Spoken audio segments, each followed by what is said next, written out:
Ada Kitun. Kita kasih naik Kitun. Kitun S. Muslimah. Ya, selamat malam Kitun. Oke, selamat malam ya. Sebentar Kitun, saya tanya umur berapa Kitun? Saya umur 20-an ya. Kelahiran tahun berapa? Kelahiran di atas ya pokoknya tahun 2000-an. Sebentar. Nanti kita bisa kena pelanggaran. Soalnya saya lihat seperti di bawah umur loh. Tidak.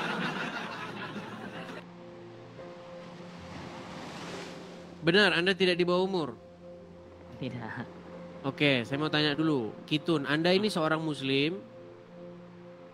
Iya, kebetulan dulu saya agama muslim, namun saat ini melihat kerusakan agama muslim, Abang. Seperti itu. Melihat kerusakan agama Islam. Oke, baik. Sebentar, ini kayaknya besar sekali ini mikrofon ini. Apa itu? Yang diikat-ikat itu apa itu? Kok seperti besar sekali itu apa? Ya, ini mic juga dan ya memang mic gitu lah. Oke, baik. Jadi sekarang ini Anda ini masih Islam atau bagaimana? Sudah keluar ya, karena banyak sekali kerusakan di agama Islam. Dan saya sepakat dengan Abang Edis TV bagaimana di Padang ya, emang sudah tidak seperti manusia gitu. Aneh. Oke, baik. Coba saya tes dulu nih, Anda jangan-jangan ngaku muslim. Coba, kalau Anda orang yang sudah meninggalkan agama Islam, coba saya pengen mendengar bacaan Quran Anda lah, atau doa sholat ketika Anda masih percaya agama Islam, coba. Oke, terima kasih. Mungkin Al-Fatihah bisa saya? Boleh ya? Kalau Al-Fatihah mah ya, selalu umum. Jangan Al-Fatihah. Coba surat yang lain. Oke, maunya surat apa, Abang? Contoh Edis? Ayat kursi coba. Oke, ayat kursi ya. Silakan. Boleh saya ambil Al-Quran dulu boleh? Nggak hafal ayat kursi. Ya, karena pada akhirnya kita melihat harokat dan juga beberapanya agar benar. Ya gitu. Sudah, coba surat apa yang hafal selain Al-Fatihah? Surat Al-Fatihah yang hafal ya seperti surat-surat pendeknya seperti Al-Muluk. Coba surat Al-Muluk, coba. Iya. A'udzu billahi minasyaitonir rajim. Bismillahirrahmanirrahim. Tabarakalladzi biyadihil mulk wa huwa ala kulli syai'in qadir.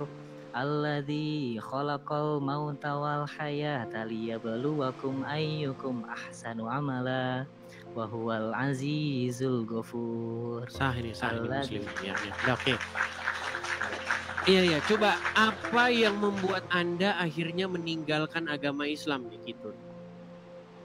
Iya, kita melihat ya bagaimana norma-norma yang tidak tercermin lah dari Islam itu sendiri, dari adabnya, dari moral dan moralnya. Sementara saya melihat kekristenan lebih mulia, kasihnya itu lebih ada gitu dibanding agama-agama yang berada saat ini. Seperti itu, Bang Edis. Oke. Berarti Anda melihat Islam dari orang-orang ya, bukan dari ajarannya? Termasuk pertama itu kita melihat situasi agama apa yang ia cerminkan gitu lah. Oke. Ya, di dalam Bible dikatakan kita melihat sesuatu itu dari buahnya. Ya, saya sepakat itu.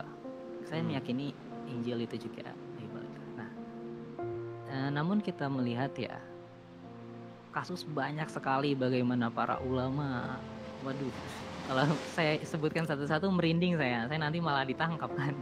Nah, dalam ini juga akidah ya, Abang Edis TV ya. Saya juga mungkin boleh menampilkan di layar mungkin akidah umat muslim yang dimana cacatnya boleh? Boleh, silakan. Oke.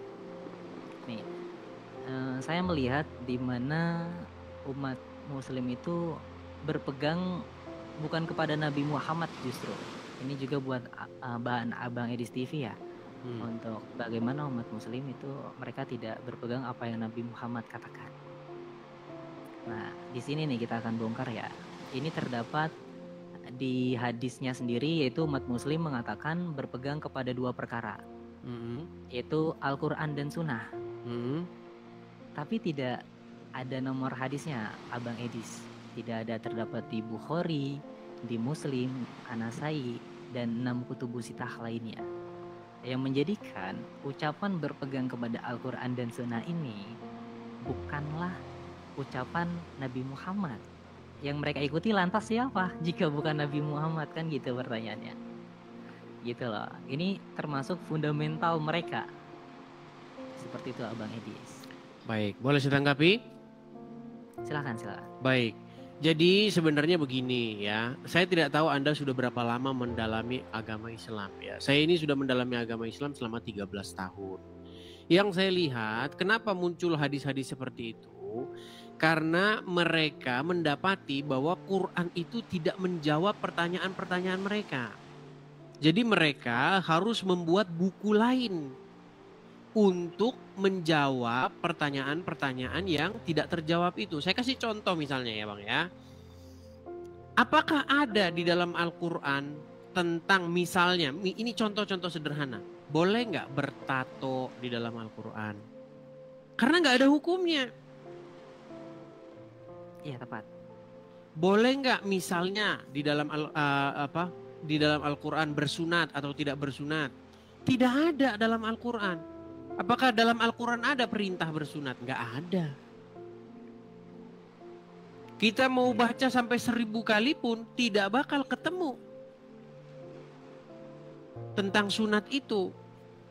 Nah, makanya muncul yang Anda barusan kutip tadi, hadis-hadis yang palsu tadi, yang mursal itu tadi kata Anda. Aku tinggalkan kepada kalian Quran dan As-Sunnah. Sebenarnya ayat itu dikarang supaya apa? Supaya umat Muslim punya jawaban atas dalam tanda kutip absennya Al-Quran menjawab pertanyaan-pertanyaan itu. Maka dikaranglah kitab-kitab lain untuk menyempurnakan Al-Quran yang memang tidak lengkap. Saya sepakat Al-Quran tidak lengkap ya Pak. Tidak lengkap. Tetapi ada ayat Al-Quran yang mengatakan bahwa Al-Quran itu menjelaskan segala sesuatu. Di dalam surat An-Nahl ayat 89, sesungguhnya Al-Quran itu adalah kitab yang menjelaskan segala sesuatu. Tapi ketika ditanya apakah kita harus sunat atau tidak, Al-Quran nggak tahu. Betul. Bahkan hukum hakamnya pun tidak jelas ya. Nabi Muhammad tidak mengatakan dan beliau mengadakan suatu perkara yang baru.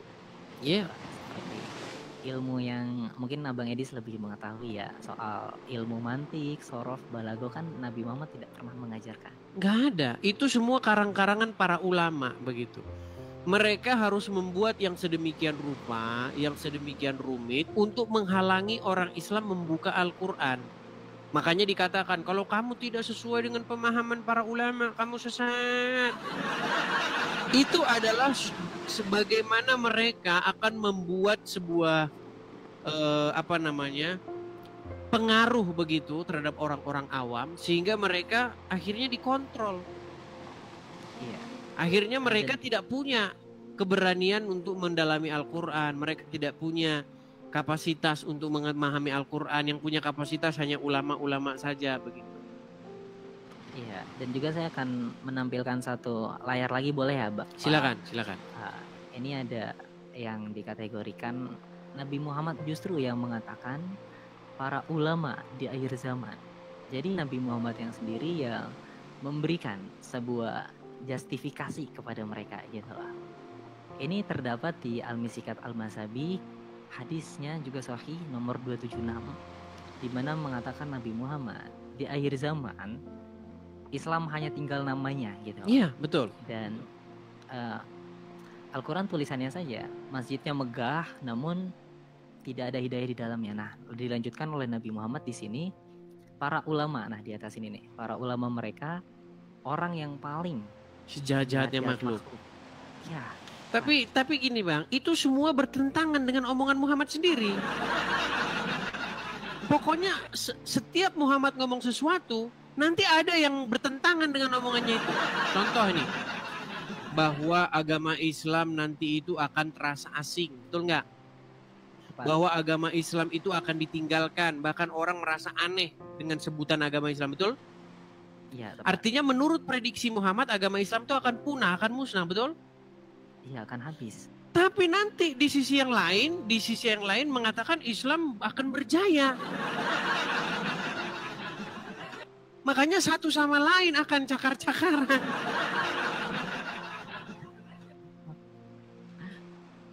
Jadi sebenarnya semua isi-isi hadis itu kalau kita pelajari dengan sungguh-sungguh, itu tidak lain dan tidak bukan hanyalah karangan orang-orang untuk memasukkan karangannya dengan membawa-bawa nama Muhammad. Begitu. Ya seperti ya menunggang Nabi Muhammad. Iya, betul sekali. Mereka akan membawa Muhammad untuk melegitimasi perkataannya. Begitu. Iya. Jadi mereka akan dengan sesuka hatinya mengarang cerita. Begitu. Misalnya, makanya kalau kita baca hadis, seolah-olah Muhammad itu kayak orang tukang ngomong sendiri.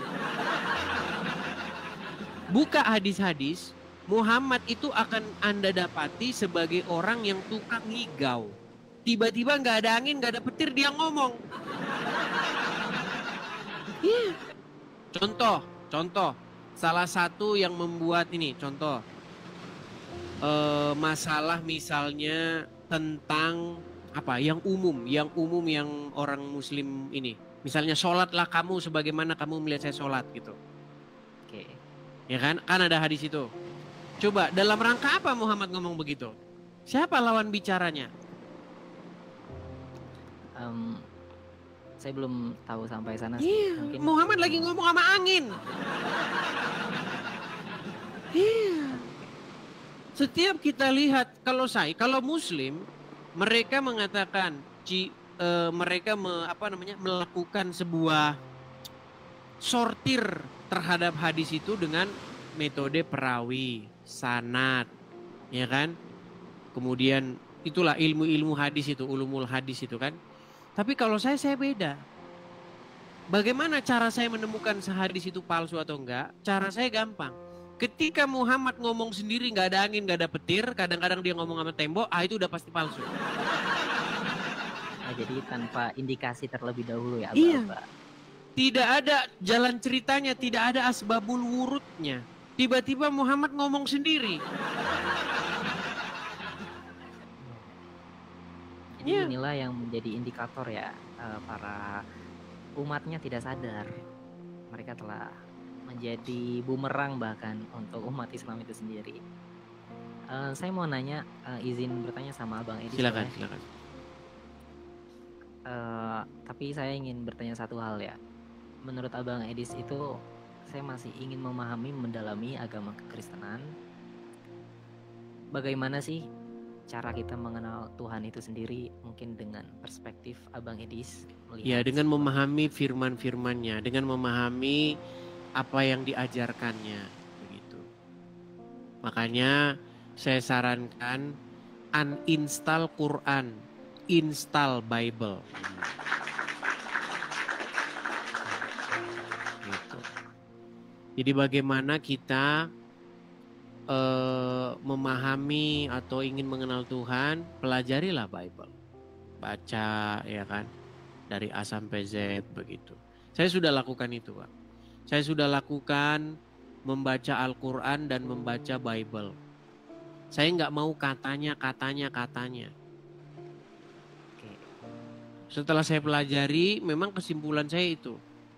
Setiap orang yang membaca Al-Quran dan membaca Bible dengan sungguh-sungguh pasti akan menyimpulkan kesimpulan yang sama dengan saya, bahwa Al-Quran tiada lain adalah buku yang isinya banyak menjiplak isi Bible, tapi jiplaknya buru-buru sehingga ngacau balau.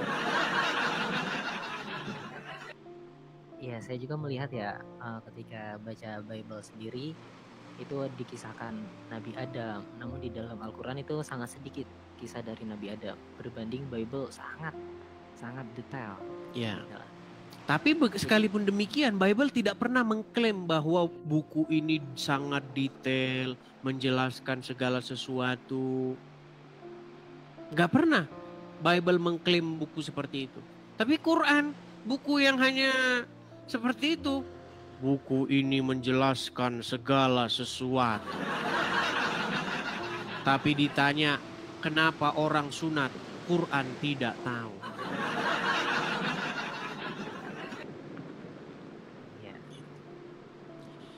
Ya itulah yang harus Anda harus menjadi duta ini kepada teman-teman Anda yang masih Muslim. Coba ajak mereka berargumen, ajak mereka diskusi. Begitu. Kenapa Al-Quran tidak sanggup menjelaskan segala sesuatu seperti yang diklaim oleh dia?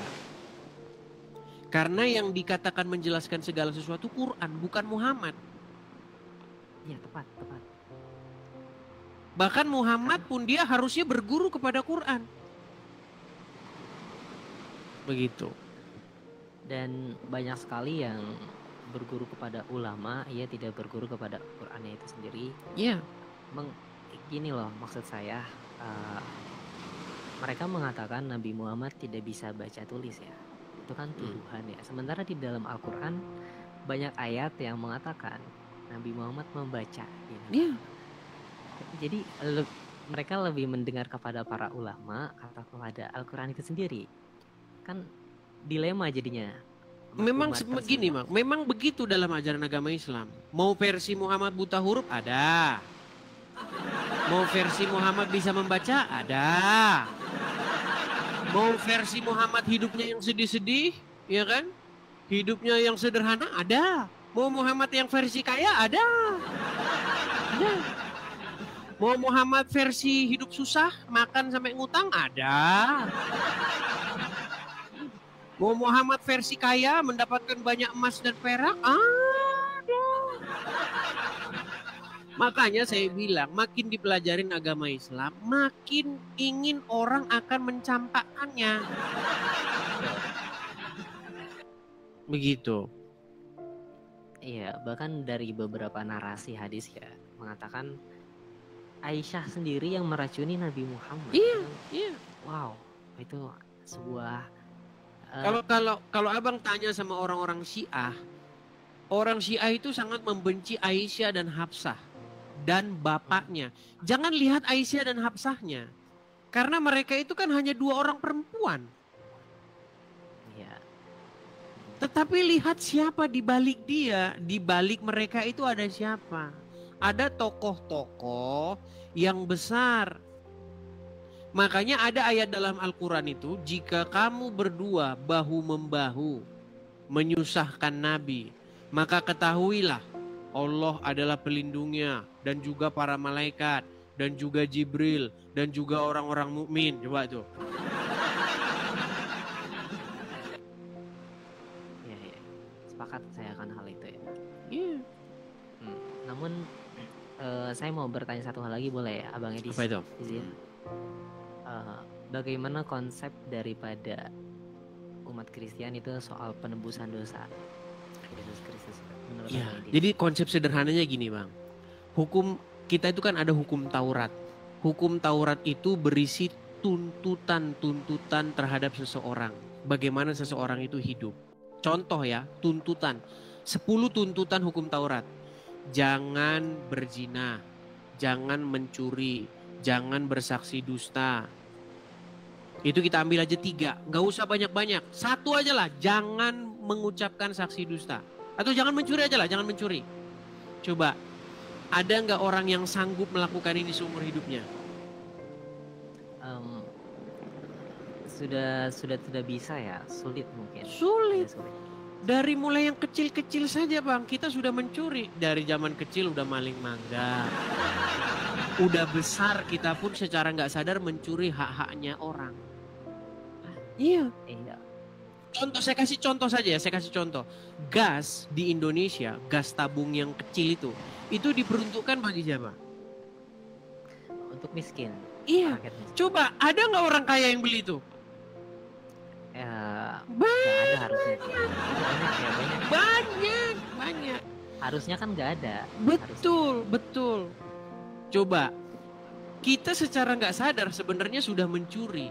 Nah, makanya apa yang dimaksud dengan konsep penebusan? Gini Bang, jadi Yesus itu sudah melakukan segala tuntutan hukum Taurat itu untuk saya, untuk setiap orang yang percaya. Jadi semua tuntutan itu sudah dipenuhi oleh Yesus. Makanya kami itu yang nggak mampu, nggak sanggup, yang gagal sudah diampuni, ditebus oleh karena Yesus. Itu maksudnya penebusan itu, Bang. Oke. Berarti penebusan itu ketika Yesus itu turun, maka dosa-dosa terhapus karena disalib, seperti itu. Bukan seperti itu. Begini. Yesus itu kan digambarkan di dalam Bible sebagai tokoh yang taat sampai matinya. Karena nggak ada orang yang taat sampai mati. Sepakat. Iya, Yesus dia taat sampai mati, sampai disalibkan. Dia taat, tidak melakukan satupun kecacatan, tidak melakukan satupun kesalahan. Makanya konsep agama Kristen, oleh karena pelanggaran satu orang, yaitu Adam yang pertama itu kan melakukan pelanggaran. Dia tidak taat kan? Iya, betul. Nah, karena ketidaktaatan satu orang, maka semua orang itu telah menjadi berdosa. Dosa itu telah menjalar kepada seluruh umat manusia. Karena ketidaktaatan satu orang itu, yaitu Adam. Tetapi ada Adam yang kedua. Yesus dikatakan dalam Bible itu sebagai Adam yang kedua. Nah, Adam yang kedua, dia taat sampai mati, bahkan sampai mati disalibkan. Nah, ketika Yesus disalibkan, tercurah darahnya sampai mati, maka oleh karena ketaatan satu orang pula, maka setiap orang beroleh keselamatan. Jadi orang yang menerima Yesus itu adalah orang yang ditebus oleh karena Yesus sudah melakukan segala hukum, segala tuntutan hukum Taurat itu untuk dia. Seperti saya ini. Saya jatuh dalam dosa berkali-kali. Ya kan? Saya tidak mampu melaksanakan hukum itu. Tuntutan hukum itu tidak bisa saya laksanakan. Nah, bagaimana saya ini ditebus? Yesus sudah melakukan untuk saya. Nah, ketika Yesus sudah melakukan untuk saya, maka diri saya ini kepunyaan Dia. Nah, ketika saya adalah kepunyaan Dia, maka saya melakukan apa yang Dia mau. Karena kita telah beriman kepada Yesus tersebut ya. Jadi seolah-olah kita satu tubuh seperti itu ya. Iya, maksudnya. Artinya segala sesuatu tuntutan itu dilakukan oleh Dia dan kita ya sudah menjadi kepunyaan Dia. Karena kita sudah dibayar oleh Yesus dengan nyawanya, dengan darah yang tercurah itu. Dengan itu kita dibayar, bukan dengan emas, dengan perak. Gitu. Artinya ketika seseorang menjadi milik Yesus, maka dia melakukan apa yang Yesus mau. Seperti itu. Itu konsepnya sederhana seperti itu. Ini ya, saya boleh izin dalam arti mengutip 1-2 dari kepahaman saya soal penebusan dosa mungkin. Silakan. Bentar ya, saya cari dulu di nota saya. Jadi beberapa yang saya kumpulkan dalam penebusan dosa mungkin agak berbeda ya sama Abang Edis ya. Tapi di sini kita diskusi saja ya. Ya. Bentar ya. Karena saya juga sambil belajar kan sama langsung umat Kristiannya langsung. Boleh.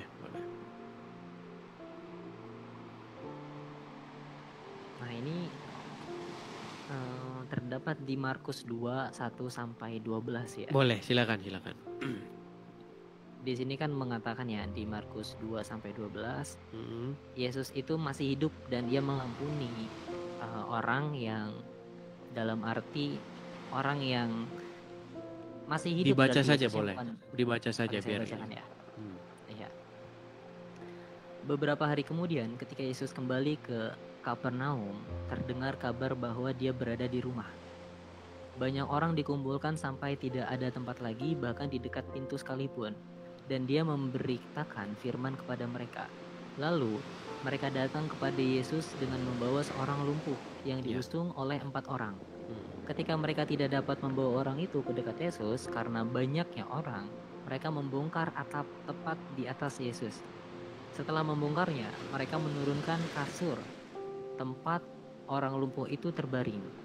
Ketika Yesus melihat iman mereka, dia berkata kepada orang lumpuh itu, "Hai anakku, dosa-dosamu diampuni."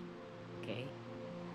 Namun, beberapa ahli Taurat yang duduk di sana bertanya-tanya dalam hati mereka, "Mengapa orang ini berkata seperti itu? Dia sedang menghujat. Siapa yang dapat mengampuni dosa-dosa selain Allah itu sendiri?" Yesus segera mengetahui dari dalam rohnya. Bukan, bahwa Yesus mereka segera mengetahui isi hati mereka. Oh, itu isi hati mereka ya? Iya. Oh, isi hati mereka, bahwa mereka bertanya-tanya dalam hati mereka. Ya, ya. Dia berkata kepada mereka, "Mengapa kamu bertanya tentang hal itu dalam hatimu?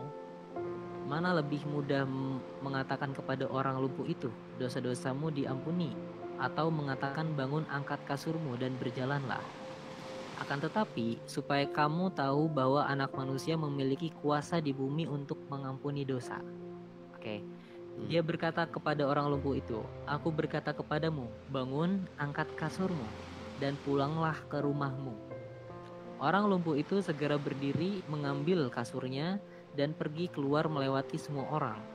Mereka semua takjub dan memuliakan Allah serta berkata, "Kami belum pernah melihat hal yang seperti ini."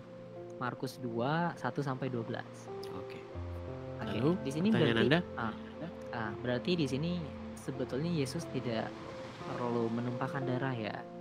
Dalam arti ia di mana dapat Yesus menumpahkan darah? Ini pemahaman-pemahaman yang orang salah paham.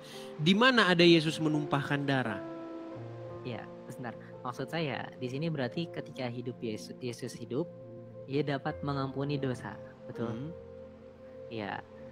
Nah, berarti indikasinya ketika Yesus mengatakan hal ini dalam pengampunan dosa yang tadi Abang Edis katakan, ia ditebuskan dosanya karena penyaliban tersebut ya.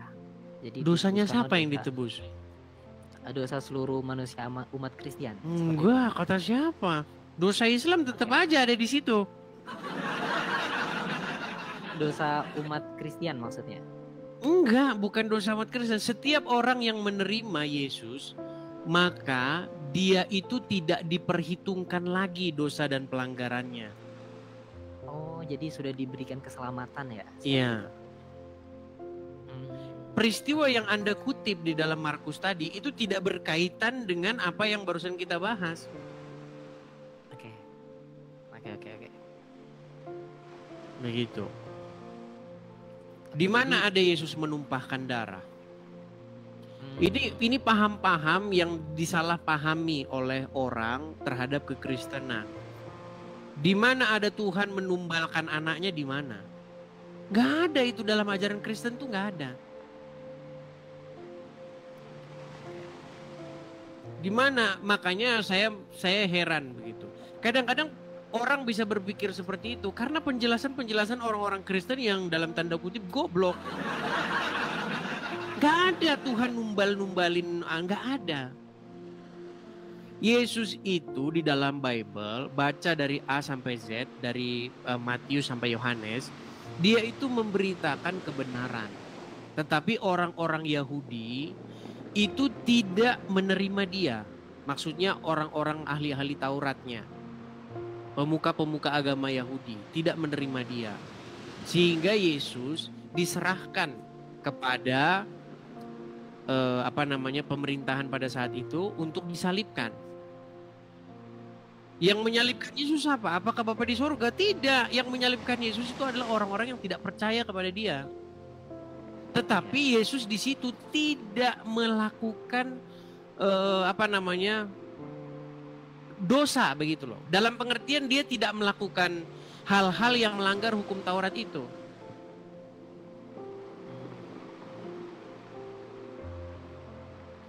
Jadi semua orang dituntut untuk melakukan apa yang tertulis di dalam hukum Taurat. Tetapi tidak ada yang sanggup melakukannya. Hanya Yesus yang sanggup melakukannya. Sampai akhirnya. Jadi tidak melakukan kesalahan satupun. Nah, karena hal itu maka itu dianggap sebagai kebenaran. Jadi tidak ada kecacatan lah dalam arti Yesus ini ya. Iya. Pada kesalahan-kesalahan. Iya, makanya dikatakan dia sebagai anak domba yang tidak bercacat celah. Masya Allah. Haleluya, haleluya. Iya, dan dia tidak datang mempersembahkan darah binatang, darah domba dibawa untuk seperti yang dilakukan oleh imam-imam besar. Tetapi dia membawa darahnya sendiri. Itu pengertiannya maksudnya dia membawa kesolehan dan ketaatannya sendiri kepada Bapa di sorga. Oh, seperti itu pemahamannya. Baik-baik. Iya. Jadi saya dapat poin ya dari tadi awal tentang bagaimana Tuhan yang dimaksudkan. Yang kedua ini soal penebusan dosa.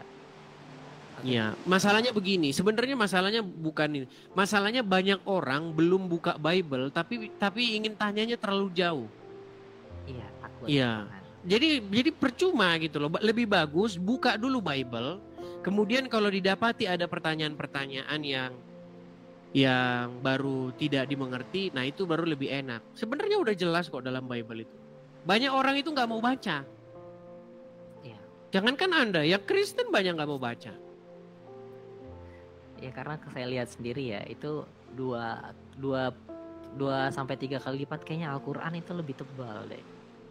Karena saking banyaknya itu. Bukan berarti tidak. Al-Quran itu banyak berisi pengulangan. Seandainya kata-kata yang diulang-ulang dalam Al-Quran itu dipres jadi satu, Al-Quran itu jadinya hanya beberapa lembar saja. Oke. Begitu. Yang satu yang saya inginkan atau satu yang saya tangkap dari Anda punya Bible nggak di rumah? Kebetulan saya ada di PDF saja sih, udah download juga. Baru Hanya download. baca-baca. Ya, Belum pernah baca. Dibaca di sini. Saya baru mempelajari sebulan 2 bulan. Iya, coba dipelajari dulu. Nanti kalau sudah dibaca, dipahami, baru nanti ngerti apa yang saya maksudkan seperti itu. Ya, jadi nggak ada konsep-konsep dari dalam Kristen bahwa Bapak atau Tuhan numbalin anaknya sendiri, nggak ada itu. Berarti yang berucap seperti itu adalah Kristen yang salah gitu. Iya, itu orang-orang Kristen yang goblok yang sama gitu. Nggak ada itu. Nggak ada. Numbalin anaknya sendiri, nggak ada. Maksudnya bukan seperti itu. Bapa di sorga itu ingin manusia itu menerima Yesus, tetapi manusia tidak menerimanya. Makanya orang-orang ahli-ahli Taurat dan orang-orang Farisi menyerahkannya kepada Pontius Pilatus untuk disalibkan. Tetapi Yesus tetap taat. Nah, karena ketaatannya, karena kebenarannya, maka dia dibangkitkan. Itu yang dibicarakan dalam Bible. Nah, sehingga segala kuasa di bumi dan di surga itu diberikan kepada dia. Oh, diberikan semua yang ada kutipan itu ya, kunci surga dan kunci langit diberikan kepadamu gitu ya. Nggak ada kata-kata seperti itu. Kunci langit nggak ada. Ya, maksudnya dikatakan di dalam Bible bahwa segala kuasa di bumi dan di surga telah diberikan kepadaku. Oke, nah ya Gitu. maksudnya.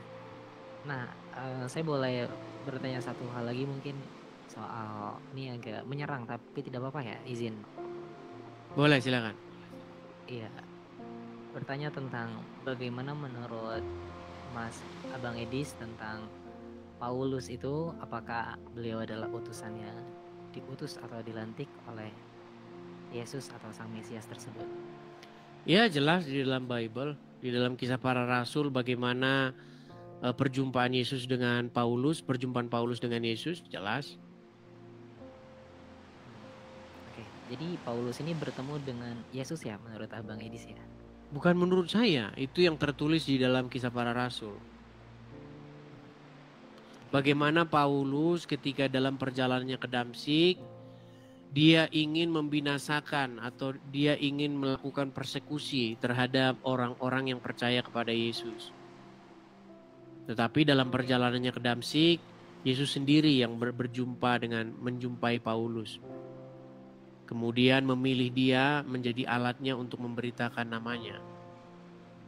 Oh, jadi ada fasenya, berarti ada perantaranya ya untuk memberikan sebuah sayang bahwa Paulus itu ya ada perantara dari kisah-kisah tersebut, tidak semena-mena Yesus yang langsung melantik gitu kan. Perantara maksudnya gimana? Ya yang penyambung daripada kan kalau Simon of Peter kan dia dilantik langsung kan oleh Yesus kan, betul? Ya mungkin lebih baik mungkin Bang Kitun baca aja yang tertulis dalam Bible begitu. Kadang-kadang kita ini belum baca tapi sudah tanya begitu. Lebih baik itu membaca dulu. Berarti karena sudah tertulis ada di situ. Begitu. Coba dibaca begitu karena itu sudah jelas ada di situ. Itu kira-kira Itu sama kalau seperti misalnya seperti ini loh, misal ada lowongan pekerjaan, udah dijelaskan semua di deskripsi itu, tapi nggak dibaca, makanya nanya. Banyak orang seperti itu banyak. Iya, ya. Hmm. Oke. Nanti Jadi akan budaya saya malas coba. membaca itu yang memang sulit begitu. Sudah ada semua di dalam deskripsi itu, tetapi masih ditanya begitu.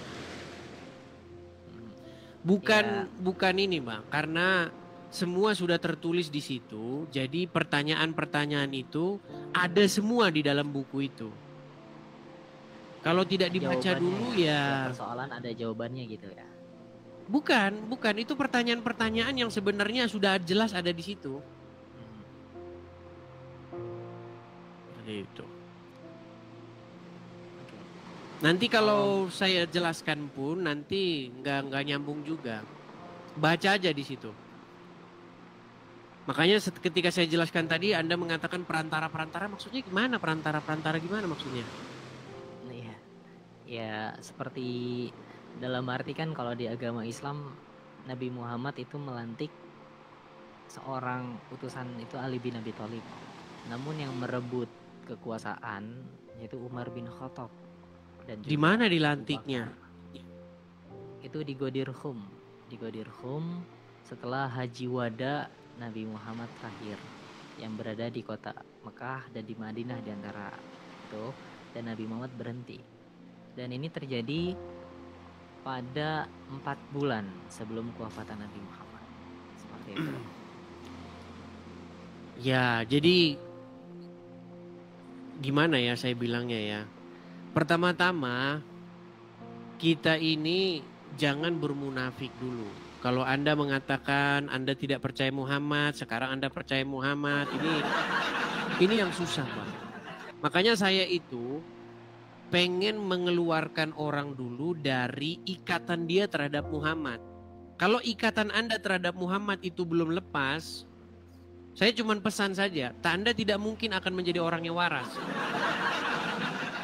Oh berarti harus keluar dulu ya? Oh iya.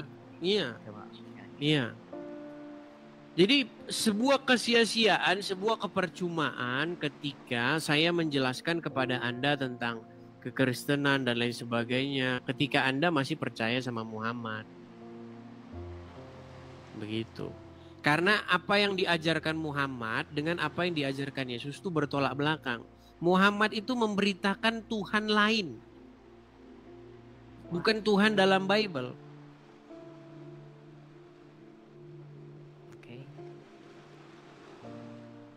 Coba Tuhan siapa yang diberitakan oleh Muhammad? Allah Subhanahu wa Ta'ala kan. Yang Maha Siapa Esa, dia itu? Tuhan yang dipercaya umat muslim. Apakah itu adalah Tuhannya orang Quraisy, para penyembah berhala? Iya, itu sebenarnya Tuhan yang berbeda ya. Iya, makanya jadi gak nyambung kita.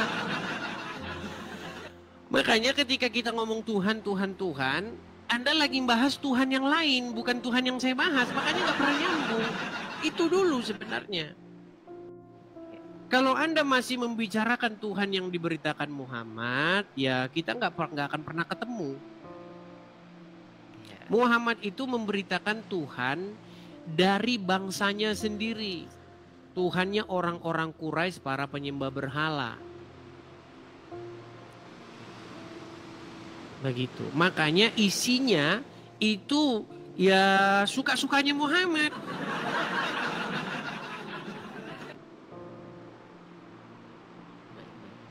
Begitu loh.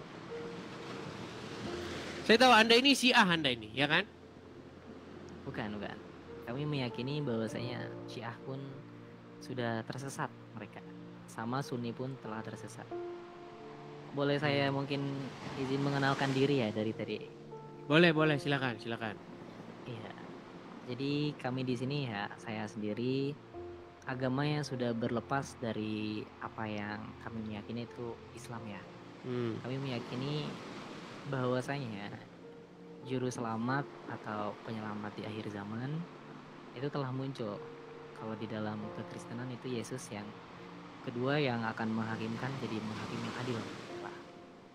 Dan kami beragama dengan agama yang diwariskan oleh pada nabi-nabi terdahulu seperti Nabi Muhammad, diucapkannya figurnya Imam Al-Mahdi. Seperti itu Abang Edis. Nah, ya, jadi Anda ini semacam satu paham yang menggabung-gabungkan segala macam aliran ini. Artinya aliran ini Anda gabungkan, aliran ini Anda gabungkan. Jadi saya cuma pesan saja begini Bang. Bahwa kalau Anda sudah masuk kepada ajaran-ajaran seperti Islam itu sudah nggak nyambung lagi Bang. Karena ajaran Islam itu sumbernya itu bukan dari Israel. Sumbernya itu bukan dari tempat di mana peristiwa itu berasal. Agama Islam itu sumbernya dari Saudi Arabia. Yang nggak nyambung sama sekali Bang, dengan Israel itu nggak nyambung sama sekali. Ya, saya pun meyakini ya bahwasanya Abang Edis ya, di mana Ka'bah yang mereka imani saat ini palsu. Ka'bah yang mereka Iya, tetapi di saat yang sama Anda mengutip Qur'annya itu juga. Itu yang jadi masalah.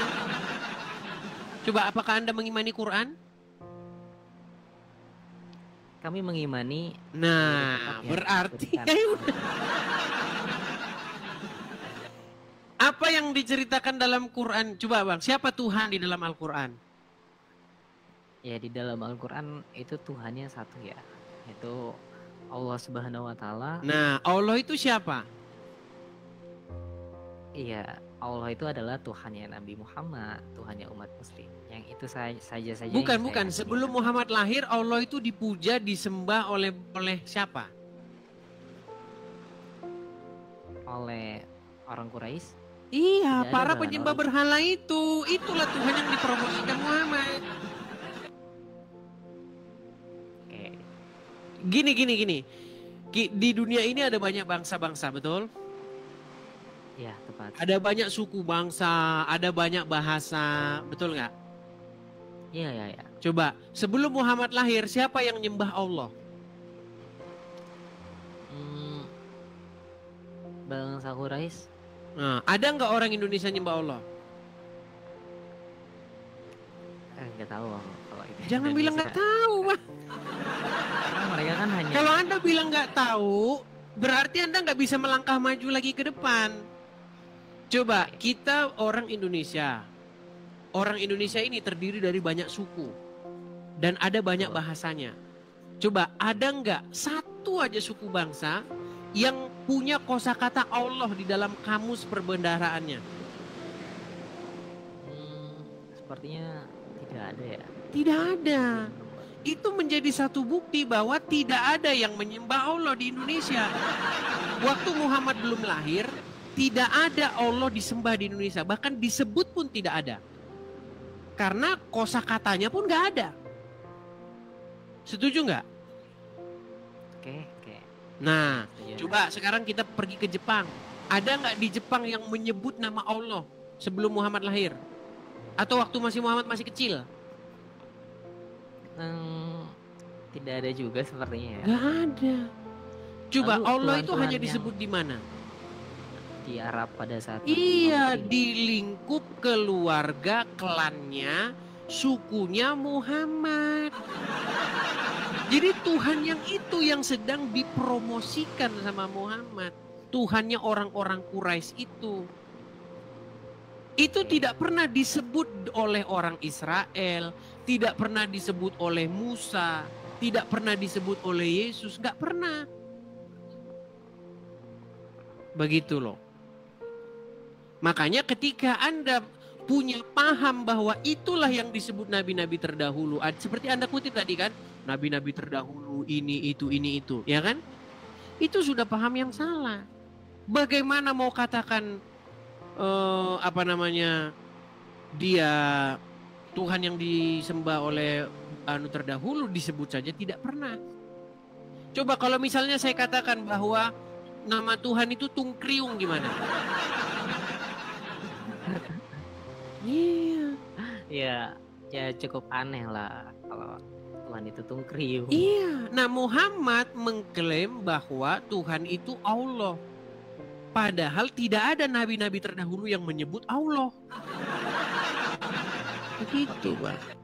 Nah, makanya yang saya sarankan sama Anda, ketika Anda sudah betul-betul meninggalkan Al-Quran, sudah betul-betul meninggalkan Muhammad, sekarang Anda pelajari nih ajaran yang sejati, yaitu yang ada dalam Bible. Di dalam Bible kalau Anda baca sampai dari A sampai Z, intinya begini. Tuhan menciptakan manusia seturut atau serupa dengan gambarnya. Maksudnya manusia itu sebenarnya merupakan pengejawantahan Tuhan di muka bumi ini untuk memelihara dan menguasai bumi ini. Jadi ketika Tuhan menciptakan segala sesuatu, diciptakannya semua yang ada, binatang-binatang, tumbuh-tumbuhan semuanya, lalu Tuhan menciptakan manusia. Nah, manusia ini sebenarnya manifestasi Tuhan di muka bumi. Karena dia gambarnya. Kalau dalam bahasa Ibrani itu disebut selem. Selem itu maksudnya gambar, rupanya. Jadi kita ini sebenarnya rupanya Tuhan itu. Pengejawantahan kita ini sebenarnya. Nah, tapi gambar itu rusak. Oleh karena apa? Oleh karena pemberontakan. Kalau dalam bahasa Ibraninya itu, bahasa Bible-nya itu dosa. Dosa itu bahasa Ibrani itu khata. Maksudnya itu kita itu nggak sesuai dengan peruntukannya. Nah, karena kita sudah meleset, maka ada manusia yang kedua. Yang datang yang kedua, Adam yang kedua. Karena Adam yang pertama itu gagal, sehingga semua keturunannya ini gagal semua. Jadi produk gagal semua. Nah, baru datanglah Yesus, yaitu manusia yang kedua, Adam yang kedua. Nah, dari lahir sampai matinya, Yesus itu dia tidak melakukan pelanggaran. Makanya Yesus membuat kita menjadi manusia baru. Namun tidak. Gimana? Lalu Yesus, pelanggaran itu ia tidak melanggar. Ya, Yesus tidak melakukan pelanggaran itu. Makanya dia itu merupakan gambar daripada dia yang sejati, begitu. Nah, jadi semua orang itu supaya jadi seperti Yesus, begitu. Makanya di dalam Yesus kita itu menjadi ciptaan baru. Menjadi manusia baru. Oke. Seperti itu. Jadi intinya biar nggak panjang lebar, biar nggak capek-capek, Anda juga kan belum pernah baca. Intinya begini loh, supaya kita itu hidup seperti Yesus, jangan kayak Muhammad gitu loh. Kalau Anda belajar Islam, Anda itu disuruh hidup kayak Muhammad, bener nggak? Iya, tata caranya, Iya. wudunya bahkan. Iya. Ya, seperti itu. Jadi Muhammad itu merupakan sebuah, kalau bahasa Islamnya itu suri tauladan. Maksudnya sebuah rule of model. Jadi semua orang itu harus mirip kayak Muhammad kalau Anda belajar Islam. Celananya cingkrang, terus jenggotan, ya kan? Terus matanya pakai calak-calak begitu. Ya kan? Terus pagi-pagi ambil air wudhu. Begitu. Jadi membentuk manusia sesuai karakternya Muhammad.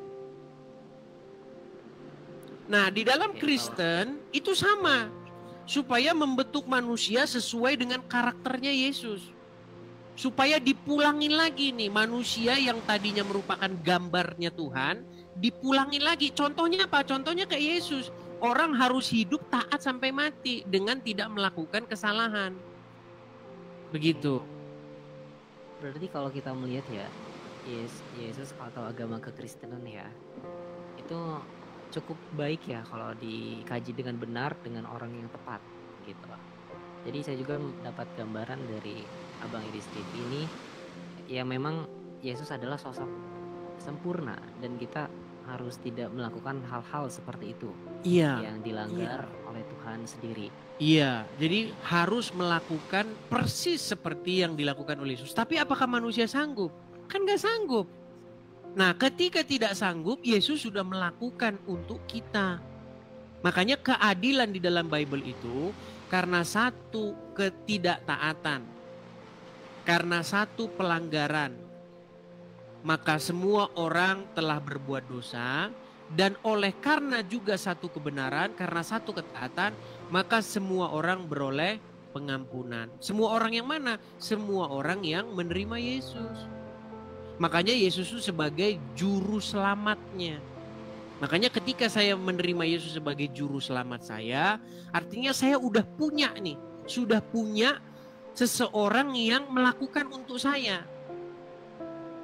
Jadi ketika saya berdiri di hadapan takhta pengadilan, ada Yesus yang menjadi pembela saya.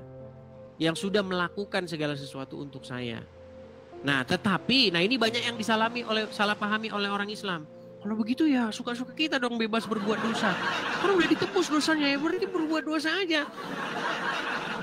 Nah itu karena ya made in Arab itu tadi. Karena otaknya sudah dipenuhi kencing otak. Bukan begitu maksudnya.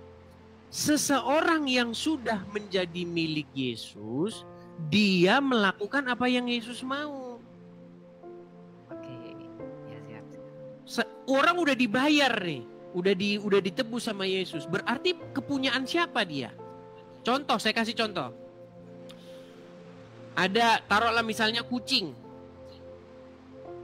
Ya. Oke, kucing ini ada di Pegadaian. Terus saya tebus nih, saya bayar nih. Kucing ini saya bayar, saya tebus. Berarti kucing itu punya siapa sekarang? Iya, punya Abang Edis TV. Punya yang menebus. Nah kalau punya yang menebus berarti dia harus sesuai dengan apa yang dipunyai oleh tuannya sekarang, betul nggak? Kan saya jadi tuannya sekarang, betul nggak? Jadi pemiliknya, sang empunya, betul nggak? Nah ketika saya sang empunya, berarti dia ini harus seperti yang saya mau, bener nggak? Iyalah. Nah begitu. Nah seperti itu juga kekristenan. Karena kita sudah ditebus, maka kita ini punya tuan baru, punya tuan yang sekarang, yaitu Yesus. Oke. Nah makanya kalau kita jadi kepunyaan Yesus, kita melakukan apa yang Yesus mau. Bukan seperti orang Islam berarti kita bebas dong bikin dosa. Bukan begitu. Berarti segala kasihnya, segala apa yang dikategorikan oleh Yesus kita harus menerapkan dengan sebaik mungkin karena kita sudah kepemilikan Yesus. Iya. Jadi kekristenan itu berbicara mengenai hal itu. Berbicara mengenai orang yang sudah menjadi kepunyaannya Yesus. Nah, orang yang menjadi kepunyaan Yesus melakukan apa yang Yesus mau. Begitu. Disitulah Yesus tuh menjadi tuannya, menjadi Tuhannya. Begitu. Oke, berarti jadi kalau orang tidak melakukan apa yang Yesus perintahkan, maka Yesus itu bukan tuannya, bukan Tuhannya. Tapi Yesus itu musuhnya orang itu. Contoh nih, contoh. Yesus menyuruh saya. Apa? Misalnya Yesus suruh saya belok kanan. Lalu saya belok kiri. Berarti Yesus itu bukan Tuhan saya dia. Dia bukan Tuhan saya. Ya karena tidak seharmoni ya dalam gerakannya. Iya. Nah banyak orang tidak paham itu. Tiap hari orang debat Tuhan, Tuhan, Tuhan, Tuhan. Siapa Tuhanmu? Menuhankan siapa? Tapi nggak tahu menuhankan itu apa. Begitu. Jadi makanya sering saya katakan Tuhannya orang Islam tuh Muhammad. Orang Islam tuh kepunyaannya Muhammad. Yang punya orang Islam tuh Muhammad dalam kuburnya. Kenapa saya katakan begitu? Karena orang Islam tuh dalam genggaman tangannya Muhammad. Melakukan apa yang Muhammad mau. Kenapa orang Islam pagi-pagi ambil air coba? Sudut-sudut air. Kenapa mereka begitu? Karena melakukan apa yang Nabi Muhammad lakukan. Iya itu. Makanya berbicara tentang Kristen, berbicara bagaimana seseorang itu dikendalikan oleh Yesus. Dikendalikan oleh Bapa di sorga dengan perantaraan firman-Nya yaitu Yesus. Yesus kan sekarang sudah naik ke sorga. Ya. Nah makanya sekarang orang Kristen itu kan diutus oleh Yesus. Yesus mengutus yang namanya Roh Kudus. Roh yang daripada Tuhan. Nah Roh Kudus itulah yang mengendalikan seorang Kristen. Nah ketika Roh Kudus mengendalikan orang Kristen, sebenarnya itu sama saja dia dikendalikan oleh Yesus, sama saja dikendalikan oleh Bapa di sorga. Makanya ada istilah Tritunggal itu loh. Ada Bapa, ada Putra, ada Roh Kudus. Yang tiga tetapi satu. Oke. Ya, di dalam Islam kalian juga seperti itu.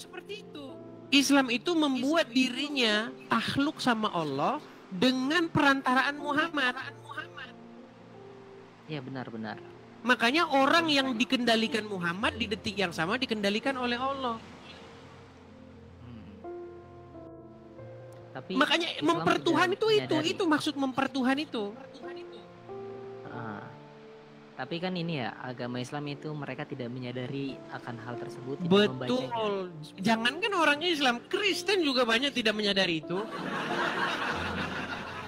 Karena kalau ditanya mempertuhan, orang nggak tahu mempertuhan itu menganggap dia sang pencipta udah titik, habis itu maling aja. Coba tanya orang apa mempertuhan itu? Mempertuhan itu menganggap dia pencipta alam. Bukan itu mempertuhan. Kalau mempertuhan itu menganggap dia sang pencipta alam, berarti besok kita korupsi saja. Kita maling saja. Yang penting kan saya anggap dia pencipta alam.